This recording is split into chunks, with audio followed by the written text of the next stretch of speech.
This is the Blavor foldable 10-watt solar charger, and it's actually the first solar charger I've gotten that's of this size. And I kind of want to compare it to how well it does against some of the larger solar chargers that I have. So let's do a quick unboxing and see what we get.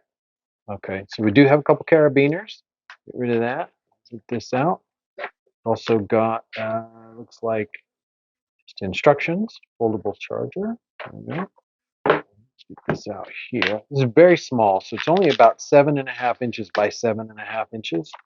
So it's going to fit in just about anything. And at 10 watts, it should give you enough power to give you a decent charge. So I guess on the outside here, we've got a pocket, which might be good for storing a battery in.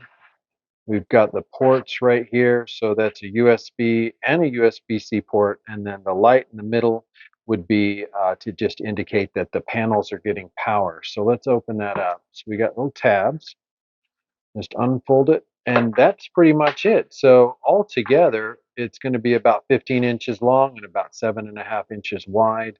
Um, with the thickness of the USB ports, you're probably looking at about 1.5 inches. But when it's opened, it's a little bit thinner, obviously. So really, overall, I'm pleased with how compact it is. This will be nice just to be able to throw into a small backpack or maybe even your handbag and be charging when you're on the go. I should mention that this USB-C port's probably going to charge faster than the Type A port, so you definitely want to use a USB-C cable. And it's just real simple, just like all other cables. You just go to USB-C, and you're just going to plug it in there, and then you're going to connect this end to your phone, and then you're going to open it up like this.